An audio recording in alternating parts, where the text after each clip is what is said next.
नमस्कार मेरे प्यारे दोस्तों, कैसे आप सब। उम्मीद करता हूँ आप सब अच्छे होंगे और आपकी पढ़ाई भी अच्छी चल रही होगी। दोस्तों, जैसा कि हम लोग पहला चैप्टर द लास्ट लेसन का हिंदी एक्सप्लेनेशन पढ़ चुके थे और आज हम लोग द लास्ट लेसन का शॉर्ट आंसर टाइप डिस्कस करने वाले हैं, जो बहुत ज्यादा इंपॉर्टेंट है आपके एग्जाम पॉइंट ऑफ व्यू से। ठीक है, जितने भी आपके शॉर्ट आंसर टाइप है वो आपको यहीं पे हम लोग कराएंगे। ठीक है, आप इसको समझिएगा और याद कर लीजिएगा, क्योंकि ये आपके बोर्ड एग्जाम के लिए बहुत ज्यादा इंपॉर्टेंट है, क्योंकि इसी क्वेश्चन में से आपके बोर्ड एग्जाम में आता है। ठीक है, तो देरी ना करते हुए एक एक करके हम लोग शॉर्ट आंसर टाइप को डिस्कस कर लेते हैं। ठीक है, जैसा कि इंस्ट्रक्शन आता है कि जो शॉर्ट आंसर टाइप लिखना है वो मिनिमम, ठीक है, वो आपका होना चाहिए 40 वर्ड्स, यानी कि मैक्सिमम आपका जो शॉर्ट आंसर टाइप है वो होना चाहिए आपके 40 शब्दों में होना चाहिए। ठीक है, तो हम जो भी क्वेश्चन लिखेंगे लगभग वो हमारा नियर अबाउट 40 वर्ड्स में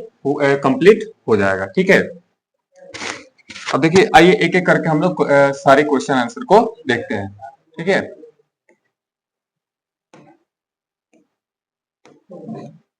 ये देखिए पहला जो क्वेश्चन है वो है कि what was the bulletin board, how was it important.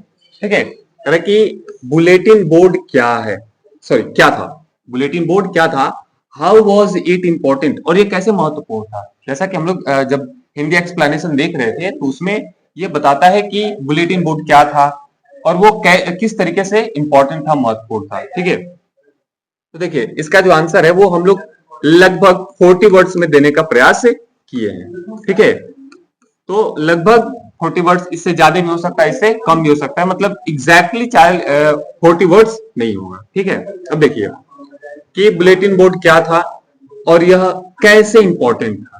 ठीक, इन दोज डेज, उन दिनों में, द बुलेटिन बोर्ड, जो बुलेटिन बोर्ड है, was the centre of information, सूचनाओं का क्या था, केंद्र था, near the town hall, town hall के पास में, कि टाउन हॉल के पास में सूचनाओं का यह क्या था, केंद्र था, यानी कि टाउन हॉल के पास बुलेटिन बोर्ड लगा होता था और वहीं से सारे के सारे समाचार लोगों को प्राप्त होते थे। ठीक है, इट वॉज इंपॉर्टेंट, यह महत्वपूर्ण था, बिकॉज, क्योंकि it was the only medium, यह केवल एक ही माध्यम था।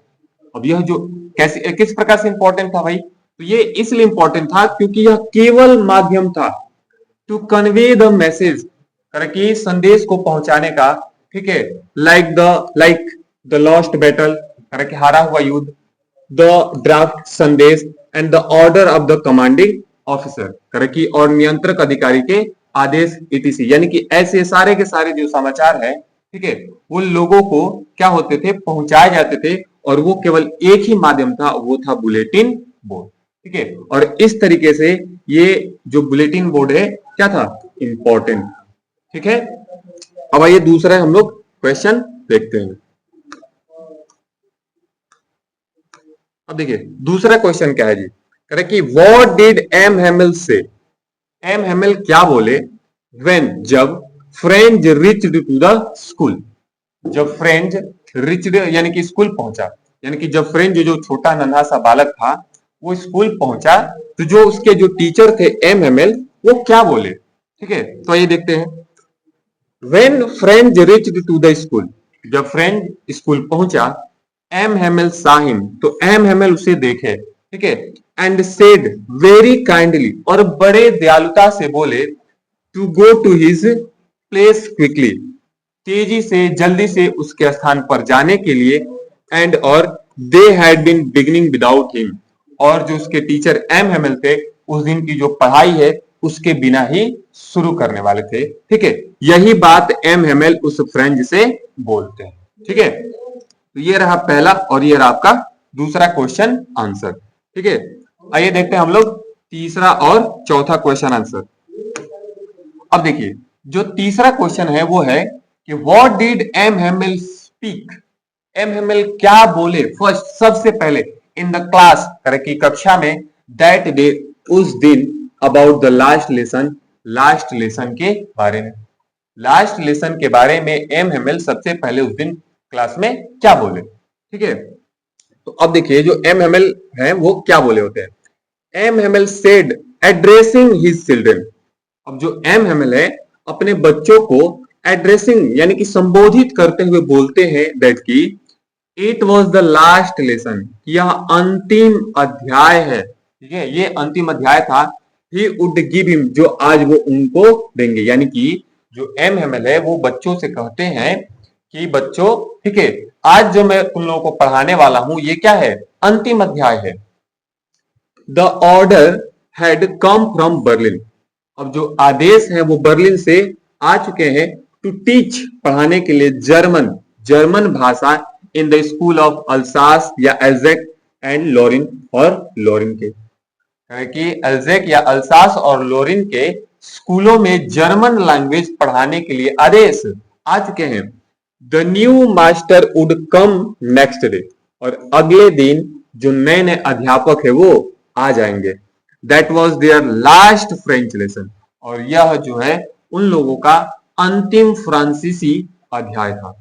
ही वांटेड, वह चाहते थे, देम, उन लोगों को, यानी कि उन छोटे छोटे सभी बच्चों को, टू बी वेरी अटेंटिव, बहुत ही एकाग्र रहना, यानी कि एमएमएल बोलते हैं कि मैं चाहता हूं कि तुम सभी बच्चे एकदम एकाग्र रहो, ताकि मैं जो आज तुम लोगों को पढ़ाऊं वो सारा का सारा समझ में आ जाए। यही बात एमएमएल उस दिन, ठीक है, लास्ट लेसन के बारे में बोलते हैं। अब देखिए चौथा क्वेश्चन आंसर, ठीक है, चौथा क्या है, अब देखिए चौथा है क्वेश्चन कि व्हाट डिड फ्रेंच थिंक, कि फ्रेंच क्या सोचा, आफ्टर हियरिंग, सुनने के बाद, अबाउट द लास्ट लेसन, अंतिम अध्याय के बारे में। जब जो फ्रेंच है वो ये सुनता है कि आज जो अध्याय पढ़ने वाला है वो उसका अंतिम अध्याय है, ठीक है, तो वो क्या सोचता है, ठीक है, तो अब देखिए क्या वो सोचता है कि आंसर इसका देखिए कि after hearing about the last lesson, अंतिम अध्याय के बारे में सुनने के बाद, फ्रेंच थॉट, अब जो फ्रेंच है, ठीक है, वो सोचा दैट की he hardly knew how to write, कि वह बड़ा मुश्किल से ये जान पाया था कि कैसे फ्रेंच लैंग्वेज लिखा जाता था। He should never learn anymore, और वो अब इससे ज्यादा नहीं पढ़ पाएगा, नहीं सीख पाएगा। ही वॉज सॉरी, कि वह दुखी था, वह पछतावे में था, ठीक है, for not learning his lesson, करे कि अपने अध्याय ना पढ़ने से, यानी कि वो अपना अध्याय नहीं पढ़ा था, इसलिए वो क्या था, दुखी था, पछतावे में था। फॉर सीकिंग बर्ड्स एग्स, और चिड़ियों के अंडे के खोजने के कारण से वो क्या था, दुखी था, ठीक है, कि भाई मैं तो चिड़ियों के अंडे ही खोजता रह गया, पढ़ा ही नहीं, ठीक है, और यहाँ पर अब तो ऐसा टाइम आ गया कि अब हम लोग को फ्रेंच लैंग्वेज पढ़ने को भी नहीं मिलेगा। Are going slide on the Saar, या सार नदी पर, सार नदी के किनारे वो छहलने के लिए चला जाता था, ठीक है, तो वो अब पछतावा कर रहा है कि मैं अपना अध्याय नहीं पढ़ा, ठीक है, अपना अध्याय पढ़ने के बजाय मैं चिड़ियों के अंडे खोजता था और सार नदी के किनारे वो छहलता रहता था, इसलिए वो क्या है, पछतावा, ठीक है। ये रहा आपका तीसरा और चौथा क्वेश्चन आंसर। अब देखिए नेक्स्ट, देखिए पांचवा और छठवा। अब ये जो पांचवा क्वेश्चन है एकदम सिंपल सा है, ठीक है, और ये इंपॉर्टेंट भी है, ध्यान में रखिएगा, ठीक है। Correct, did French recite the participle.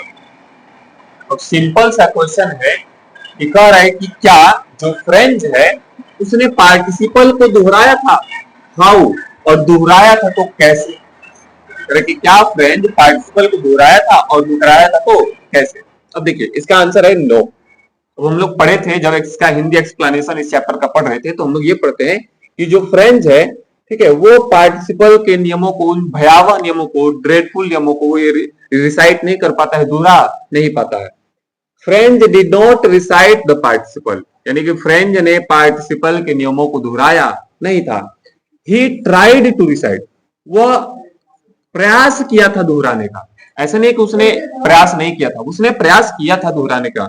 He tried to recite, वह प्रयास किया था दोहराने का, दैट ड्रेडफुल रूल, करे कि उन भयावह नियमों को, ऑफ पार्टिसिपल, पार्टिसिपल के उन भयावह नियमों को वो दोहराने का प्रयास किया था, बट लेकिन ही गॉट मिक्स्ड अप, लेकिन वो फंस गया ऑन द फर्स्ट वर्ड, पहले ही शब्द पे। वो प्रयास किया था लेकिन वो दोहरा नहीं पाया, और वो पहले ही वर्ड पर क्या हो गया, फंस गया, ठीक है। तो ये पांचवा क्वेश्चन है जी। अब देखिए छठवां क्वेश्चन क्या है, करेक्ट कि whom did M. Hamel blame? M Hamel किसको दोषी ठहराए?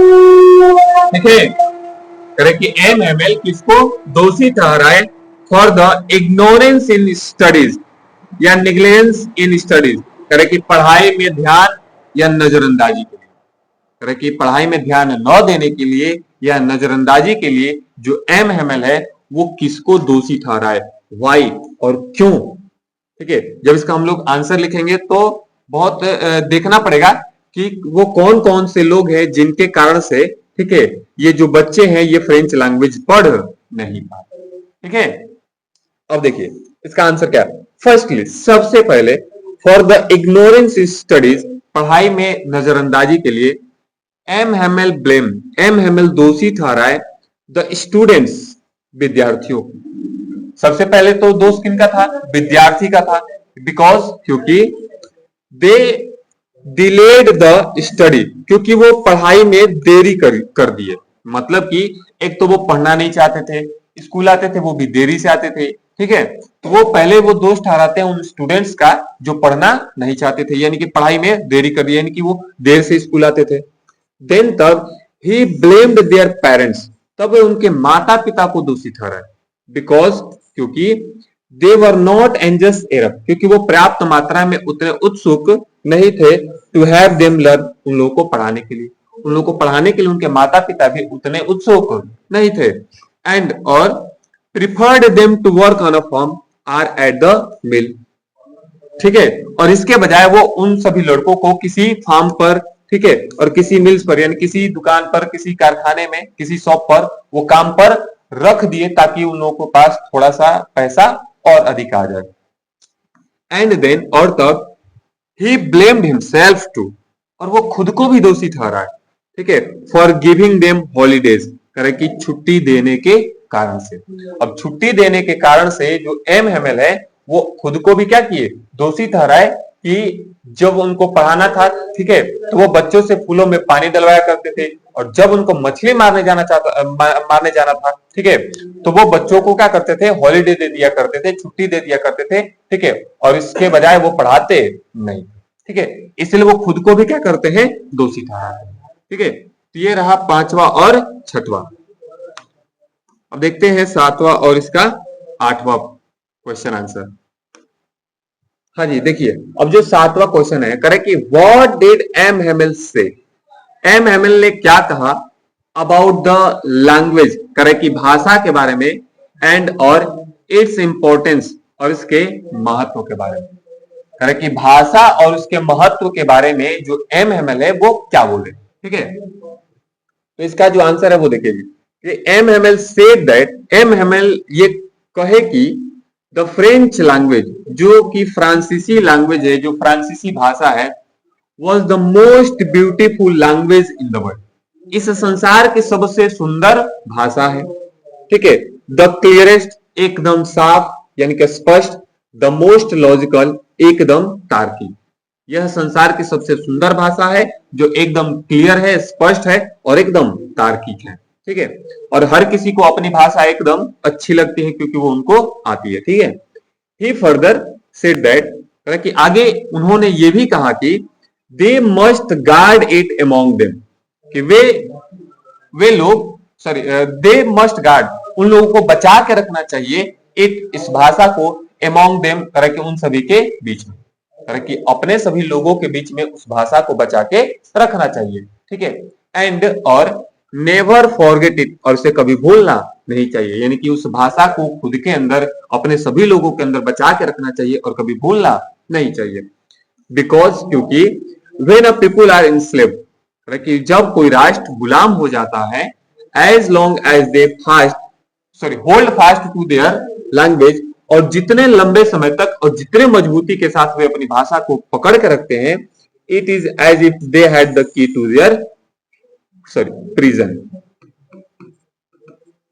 ठीक है, लैंग्वेज नहीं, प्रिजन, करेक्ट कि, तो इट इज एज इफ, तो यह ऐसा होता है मानो कि they had the key to their prison, मानो कि उनके जेल की चाबी उनके हाथों में। ठीक है, अब देखिए आठवां क्वेश्चन क्या है। करेक्ट कि व्हाट डिड फ्रेंच थिंक अब जो 8वां क्वेश्चन है वो कह रहा है कि what did French think, French ने क्या सोचा अबाउट द पीजन्स, कबूतरों के बारे में, व्हाई और क्यों।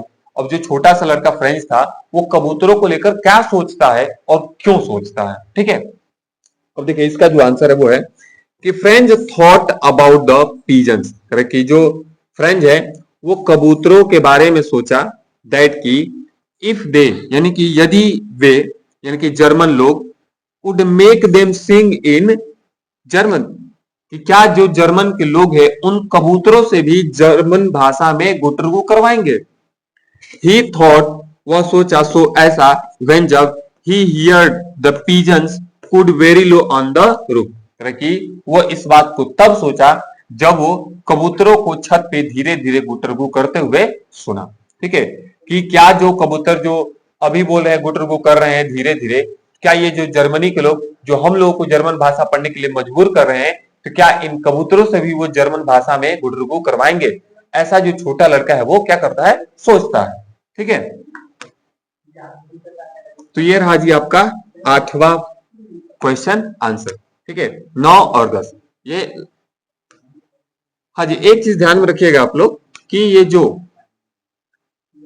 7वां क्वेश्चन है और 6वां, ये 7वां लगभग 22, 23 और 24, यानी कि 2022, 2023 और 2024 ये लगातार 3 साल आए हैं, ठीक है। ये 22 और 2023 ये लगातार 2 साल आया है, ठीक है।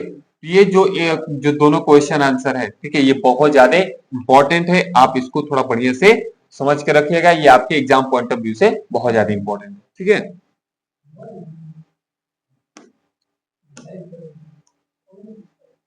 हाँ जी देखिए 9 नंबर क्वेश्चन है कि what did M Hamel observe there at last. अब जो एम हेमेल है अंततः उस क्लास में क्या ऑब्जर्व किए, क्या देखे, ठीक है। तो एट लास्ट करके अंततः M Hamel observed everything, M Hamel सभी चीजों को ऑब्जर्व किए, बड़े ध्यान से देखे, ठीक है। इन दैट लिटिल स्कूल, करे कि उस स्कूल के छोटे से कमरे में, उस स्कूल के छोटे से कमरे में एमएमएल सभी चीजों को बहुत ध्यान से देखे, एज इफ, मानो कि he wanted to fix in his mind, कि मानो कि वह इसे अपने दिमाग में बैठा लेना चाहते थे, जस्ट हाउ एवरीथिंग लुक, कि उस क्लास में जो चीजें जैसी दिख रही थी, कि उस क्लास में जो चीजें जैसी दिख रही थी ठीक वैसे ही एमएमएल अपने दिमाग में उन चीजों को बैठा लेना चाहते, ठीक है। अब देखिए 10वां क्वेश्चन क्या है कि व्हाट हैपेंड, क्या हुआ, व्हेन जब चर्च क्लॉक स्ट्रक 12, कि जब जो चर्च की घड़ी थी वो 12 बजाई, कि जब चर्च की घड़ी में 12 बजे तो क्या हुआ, ठीक है। कि व्हेन जब चर्च क्लॉक स्ट्रक 12, जब चर्च की घड़ी में 12 बजे, यानी कि चर्च की घड़ी ने 12 बजाए, देन तब द एंजलस, तब एंजलस नामक एक क्या हुआ, प्रे हुआ, प्रार्थना हुआ, ठीक है, प्रेयर हुआ, एंड और एम हेमल स्टूड अप, और एम हेमल अपने कुर्सी पर बैठे हुए थे, कुर्सी से खड़े हुए, एंड और ही मेड अ गेस्चर, कि तब वो एक इशारा किए, विद हिज हैंड्स, अपने हाथों से, विदाउट अ वर्ड, कि बिना किसी शब्द के, school is dismissed you may go, कि स्कूल अब समाप्त हो गया, अब तुम लोग जा सकते, ठीक है। तो दोस्तों ये रहे आपके 10 शॉर्ट आंसर टाइप जो आपके यूपी बोर्ड के लिए क्या किया गया है, क्वेश्चन दिया गया है, ठीक है। 10 क्वेश्चन आंसर आपके यूपी बोर्ड एग्जाम में दिया हुआ है। जो नई नई बुक आपको देखने को मिलेगी उसमें 12-14 भी हो सकते हैं, क्योंकि वो नए नए जो क्वेश्चन है जो प्रीवियस ईयर में पूछा गया है, ठीक है। तो वो जो क्वेश्चन है वो इन सब से ही क्या है, वो रिलेटेड है। जब आप उन सब क्वेश्चन को देखेंगे तो इन सब से ही क्या वो रिलेटेड है, ठीक है। बाद बाकी आप अपने से भी प्रयास करिए क्वेश्चन आंसर को लिखने का, जब तक आप अपने से नहीं करेंगे तब तक आपका वो जो स्किल है वो डेवलप नहीं होगा, क्योंकि एग्जाम में हो सकता है कि हूबहू सेम वही क्वेश्चन देखने को मिल जाए, हो सकता है कि वो क्वेश्चन देखने को ना भी मिले, ठीक है। तो ये जितने भी आज आप लोग क्वेश्चन आंसर देखे हैं, क्या जो आपको आज जो हम आपको क्वेश्चन आंसर कराए, अगर आपको अच्छा लगा है, ठीक है, तो आप हमारे चैनल को सब्सक्राइब भी कर लीजिएगा, ठीक है। क्योंकि जैसे आज हम लोग शॉर्ट आंसर टाइप के हैं, जो नेक्स्ट क्लास में हम लोग मिलेंगे उसमें हम लोग लॉन्ग आंसर टाइप को कंप्लीट कर रहे होंगे। ठीक है, आज के लिए इतना ही, मिलते हैं आपके लॉन्ग आंसर टाइप में। ठीक है, यानी सॉरी लॉन्ग आंसर टाइप वाले क्लास में। तब तक के लिए टेक केयर, बाय बाय। ठीक है, धन्यवाद।